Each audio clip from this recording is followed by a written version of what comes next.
आजको गहन छलफलमा स्वागत छ। आज हामी शिक्षाको संसारमा एउटा निकै आधारभूत तर शक्तिशाली विचारको खोजी गर्दैछौँ। हामी मध्ये धेरैले स्कुलमा यस्तो अनुभव गरेका हुन्छौँ, शिक्षकले जे भन्नुहुन्छ त्यो नै सत्य हो, किताबमा जे लेखिएको छ ती अन्तिम ज्ञान हो। तर के होला यदि ज्ञान त्यसरी प्याकेटमा आउने वस्तु होइन भने?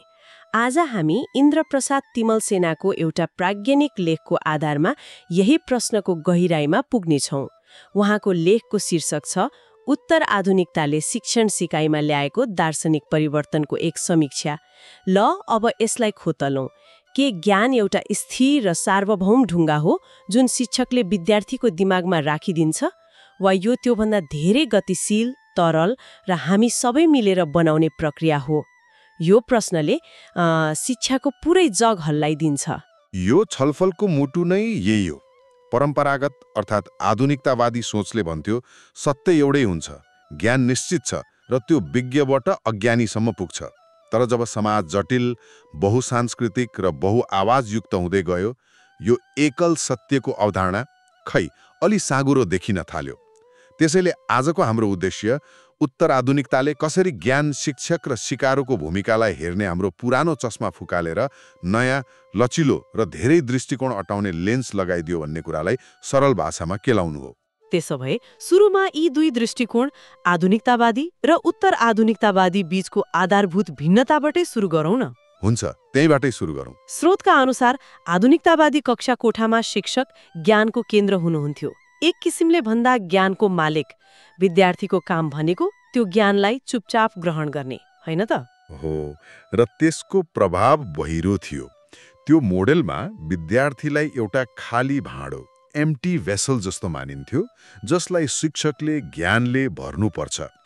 यसले अनुशासन र एकरूपता त ल्याउला, तर आलोचनात्मक सोच, प्रश्न गर्ने बानी र सृजनशीलतालाई भने निरुत्साहित गर्थ्यो।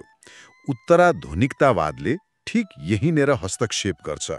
यसले भन्छ ज्ञान कुनै खानीमा भेटिने सुन होइन, यो त समाजमा, संवादमा र हरेक व्यक्तिको अनुभवमा निर्माण हुने कुरा हो। यो सापेक्षिक हुन्छ, अर्थात् तपाईको र मेरो सत्य फरक हुन सक्छ र दुवैको आफ्नो सन्दर्भमा महत्त्व हुन्छ। मलाई लाग्छ यहीँनेर लियोटार्ड भन्ने चिन्तकको महान आख्यान वा ग्रान्ड न्यारेटिभ्सको कुरा आउँछ, होइन? ओहो, यो शब्द सुन्दा अलि जटिल लाग्छ, यसलाई कसरी बुझ्ने? एकदमै राम्रो प्रश्न। ग्रान्ड न्यारेटिभ्स भनेको समाजले आफूलाई बुझाउन बनाएका ठूला, सबै थोक समेट्ने कथाहरू हुन्। जस्तै विज्ञानले एक दिन सबै समस्याको समाधान गर्छ भन्ने कथा। वाह, मानव इतिहास सधैँ प्रगति र स्वतन्त्रतातर्फ अघि बढिरहेको छ भन्ने कथा। उत्तर आधुनिकताले यस्ता एक साइज सबैलाई फिट हुने कथाहरूमाथि शङ्का गर्छ। यसले भन्छ पर्खनुहोस्, कसको प्रगति, कसको स्वतन्त्रता? यी ठूला कथाहरूले अक्सर साना, स्थानीय र सीमान्तकृत कथाहरूलाई दबाइरहेका हुन्छन्। यो त निकै शक्तिशाली विचार हो। यसले मलाई हाम्रो आफ्नै स्कुलको इतिहासको किताब सम्झाउँछ। हामीले पढेका इतिहासका किताबहरू केवल तथ्यहरूको संग्रह थिएनन्, होइन र? थिएनन्। ती किताबले कुन राजा महान थिए, कुन लडाई महत्त्वपूर्ण थियो भनेर एउटा निश्चित कथा भनिरहेका थिए। यसले हाम्रो राष्ट्रप्रतिको धारणा बनाइरहेको थियो। के फुकोले भनेको ज्ञान र शक्तिको सम्बन्ध यस्तै हो? तपाईले ठ्याक्कै मर्म समात्नुभयो। फुकोका अनुसार ज्ञान कहिले निर्दोष वा तटस्थ हुँदैन। के पढाउने, के नपढाउने, कसको इतिहास लेखाउने, कसको नलेखाउने, यी सबै निर्णयहरू शक्तिसँग जोडिएका हुन्छन्। पाठ्यक्रम बनाउनेले समाजको वास्तविकता परिभाषित गर्ने शक्ति राख्छ।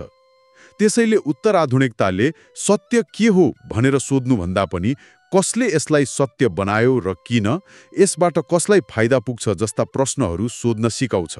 भनेपछि डेरिडाको विनिर्माण वा डिकन्स्ट्रक्सनको अवधारणा पनि यही काम लाग्छ होला? अवश्य। यो शब्द सुन्दा त केही भत्काउने जस्तो लाग्छ। हो, सुन्दा त्यस्तै लाग्छ, तर यसको अर्थ त्यो होइन।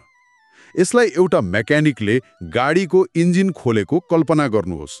उसले इन्जिनलाई नष्ट गर्न खोलेको होइन, बरु हरेक पार्टपुर्जाले कसरी काम गर्छ, तिनीहरू कसरी एक आपसमा जोडिएका छन् भनेर बुझ्न खोलेको हो। ए हुन्छ। विनिर्माण पनि त्यस्तै हो।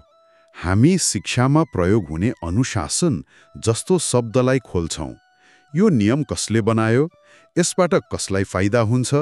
के यो सबैका लागि निष्पक्ष छ? हामी कुनै विचारलाई भत्काउन होइन, त्यो कसरी बनेको छ भनेर बुझ्न त्यसको चिरफार गर्छौं। वाह, दर्शनबाट सोझै कक्षा कोठाको अभ्यासमा जाँदा यसले शिक्षक र विद्यार्थीको सम्बन्धलाई त पुरै उल्टाइदियो होला नि। आधुनिक दृष्टिकोणमा शिक्षक ज्ञानदाता थिए, अब के भयो त? अब शिक्षक ज्ञानको मालिक रहेनन्, उनी एक सहजकर्ता, सहयात्री वा संवादकर्ता बने। शिक्षकको काम उत्तर दिनु मात्र होइन, सही प्रश्नहरू सोध्न मद्दत गर्नु हो। उनीहरूले विद्यार्थीहरूलाई ज्ञानको बाटोमा डोर्याउँछन्, तर त्यो बाटो विद्यार्थीले आफै हिँड्नुपर्छ। पाउलो फ्रेरेले शिक्षाको पुरानो मोडललाई ब्याङ्किङ प्रणाली भन्नुभएको थियो नि। हो, जहाँ शिक्षकले विद्यार्थीको दिमागमा ज्ञान जम्मा गरिदिन्छ। उत्तराधुनिकताले यसलाई अस्वीकार गर्छ र शिक्षालाई एक संवाद र सहनिर्माणको प्रक्रिया मान्छ। मलाई यसको आकर्षण त बुझिन्छ, तर यसको एउटा व्यावहारिक चुनौती पनि देख्छु। यदि शिक्षक अब विज्ञ होइन भने कक्षा कोठामा अराजकता हुँदैन। गणित वा भौतिक शास्त्र जस्ता विषयमा आधारभूत तथ्यहरू कसरी सिकाउने जहाँ हरेक विद्यार्थीको आफ्नै सत्य मान्य नहुन सक्छ? यो एकदमै महत्त्वपूर्ण र जायज प्रश्न हो। उत्तर आधुनिकताको अर्थ जे पनि चल्छ, एनिथिङ गोज भन्ने होइन।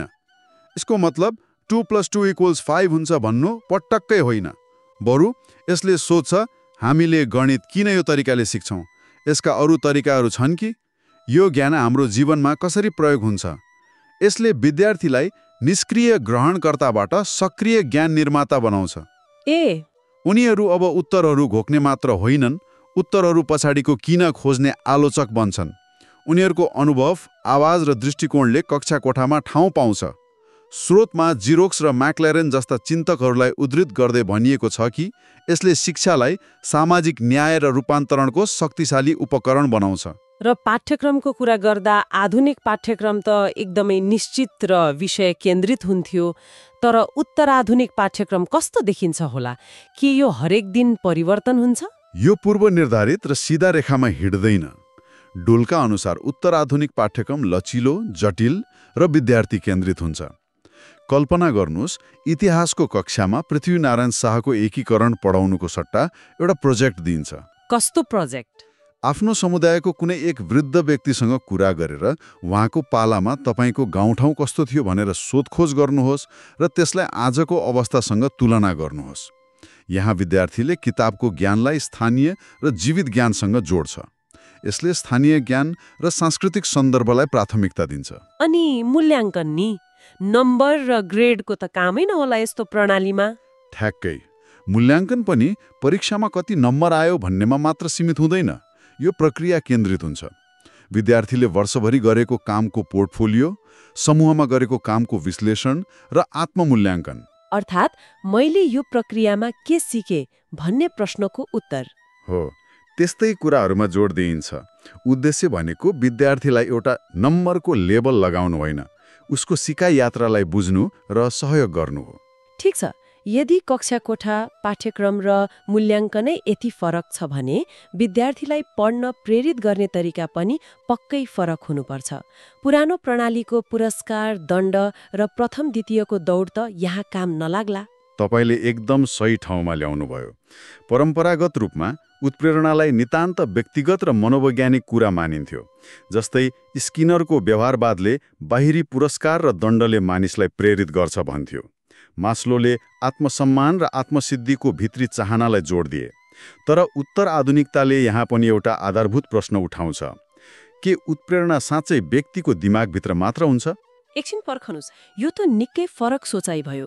तपाईको मतलब कुनै विद्यार्थी अल्छी वा प्रेरित छैन भने समस्या त्यो विद्यार्थीमा होइन, बाहिरी वातावरणमा हुन सक्छ। हो, धेरै हदसम्म। उत्तराधुनिकताले उत्प्रेरणालाई सामाजिक र सांस्कृतिक रूपमा निर्माण भएको कुरा मान्छ। यो शक्ति सम्बन्धसँग जोडिएको हुन्छ। स्रोतमा मुकुन्द शर्माको कामले यही पक्षलाई उजागर गरेको छ। यसको एउटा सरल उदाहरण हेरौँ न। हुन्छ। यदि पाठ्यक्रममा एउटा निश्चित भाषा, धर्म र संस्कृतिको मात्र गुणगान छ भने त्योभन्दा फरक पृष्ठभूमिबाट आएको विद्यार्थीले त्यो पाठ्यक्रमसँग अपनत्व महसुस गर्दैन। उसको सिक्ने इच्छा घट्नु स्वाभाविक हो। यो उसको व्यक्तिगत कमजोरी होइन, प्रणालीले उसलाई सक्रिय रूपमा निरुत्साहित गरिरहेको हो। वाह, यो त निकै गहिरो र केही हदसम्म असहज बनाउने विचार पनि हो। यसको मतलब त हामीले कमजोर विद्यार्थी भनेर लेबल लगाइरहेकाहरू वास्तवमा यस्तो शिक्षा प्रणालीको शिकार भइरहेका हुन सक्छन् जसले उनीहरूको पहिचानलाई नै सम्मान गर्दैन। बिल्कुल। फुकोले भने जस्तै कसलाई प्रेरित र कसलाई अल्छी भनेर वर्गीकरण गरिन्छ त्यो पनि समाजको शक्ति संरचनासँग सम्बन्धित हुन्छ। उत्तराधुनिक दृष्टिकोणले भन्छ उत्प्रेरणा कुनै स्थिर वस्तु होइन, यो सन्दर्भ अनुसार परिवर्तन हुन्छ। त्यसैले यसले बाहिरी पुरस्कार वा प्रतिस्पर्धा भन्दा भित्री उत्प्रेरणालाई जोड दिन्छ, जुन व्यक्तिगत रुचि, जिज्ञासा र आफ्नो सिकाइमाथिको स्वामित्वको अनुभूतिबाट आउँछ। यो सबै दार्शनिक छलफल नेपालको सन्दर्भमा कतिको सान्दर्भिक छ? हाम्रो जस्तो विविधताले भरिएको देशमा यसको के अर्थ लाग्छ? यो अरू कुनै देशमा भन्दा नेपालमा झन बढी सान्दर्भिक छ। स्रोतले सापकोटा, पौडेल, ग्यावाली र सुवेदी जस्ता नेपाली विद्वानहरूलाई उद्धृत गरेको छ, जसले नेपालको बहुभाषिक, बहुजातीय र बहुसांस्कृतिक समाजमा उत्तर आधुनिक सोचको अत्यावश्यकता औल्याएका छन्। हाम्रो देशमा सयौं भाषाहरू र संस्कृतिहरू छन्। यस्तो ठाउँमा एउटै महान आख्यान, एउटै भाषा, एउटै भेष, एउटै राष्ट्रिय कथामा आधारित आधुनिक शिक्षाको ढाँचा अपर्याप्त मात्र होइन, अन्यायपूर्ण पनि हुन जान्छ। मतलब नेपाल जस्तो विविधता भएको देशमा एकल सत्यमा आधारित शिक्षाले धेरै आवाजहरूलाई किनारामा पार्छ। सही हो। ग्यावालीले नेपाली शिक्षा प्रणालीमा बहुलता, स्थानीय सन्दर्भ र आलोचनात्मक सोच समावेश गर्नुपर्ने तर्क गरेका छन्।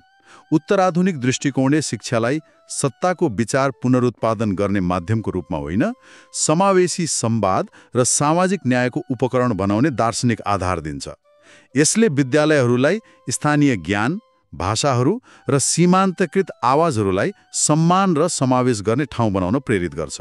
कल्पना गर्नुहोस् त, कर्णालीको एउटा स्कुलमा त्यहाँकै लोककथा, जडीबुटीको ज्ञान र जीवनशैलीलाई पाठ्यक्रमको हिस्सा बनाइयो भने विद्यार्थीहरूले कति अपनत्व महसुस गर्लान्? हो नि। त्यसो भए आजको यो लामो र गहिरो छलफलको सार के हो त?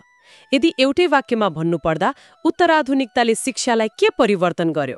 सारमा उत्तराधुनिकतावादले शिक्षालाई एउटा स्थिर ज्ञान हस्तान्तरण गर्ने प्रक्रियाबाट एक गतिशील, आलोचनात्मक र सहभागितामूलक संवादमा रूपान्तरण गरेको छ। यो एकतर्फी बाटोबाट चौबाटो बनेको छ, जहाँ विभिन्न दिशाहरूबाट विचारहरू आउन सक्छन्।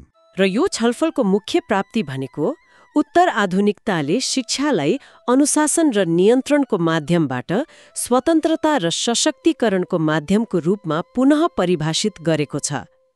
यसले हाम्रो ध्यान के सिक्ने भन्ने प्रश्नबाट हटाएर हामी कसरी सिक्छौं, किन सिक्छौं र कसको ज्ञानलाई महत्त्व दिन्छौं भन्ने जस्ता धेरै गहिरा प्रश्नहरूमा केन्द्रित गराउँछ। हो, र यो स्रोतले भविष्यका अध्ययनहरू उत्तर आधुनिक शिक्षाशास्त्रको सैद्धान्तिक बहसभन्दा पनि यसको व्यावहारिक कार्यान्वयन र चुनौतीहरूमा केन्द्रित हुनुपर्ने महत्त्वपूर्ण सुझाव दिएको छ। सिद्धान्तमा त यो सबै राम्रो सुनिन्छ, तर यसलाई हजारौं स्कुल र लाखौं विद्यार्थीसम्म कसरी पुर्याउने भन्ने प्रश्न जटिल छ। साँच्चै यसले सोच्न बाध्य बनाउँछ। आजको छलफलले एउटा अन्तिम प्रश्न छोडेर जान्छ। यदि हाम्रा कक्षा कोठाहरू साँच्चै ज्ञानको सहनिर्माण गर्ने, हरेक स्थापित मान्यतामाथि प्रश्न उठाउने र हरेक विद्यार्थीको आवाजलाई सम्मान गर्ने लोकतान्त्रिक ठाउँ बने भने हामीले कस्तो समाज निर्माण गर्न सक्थ्यौं होला?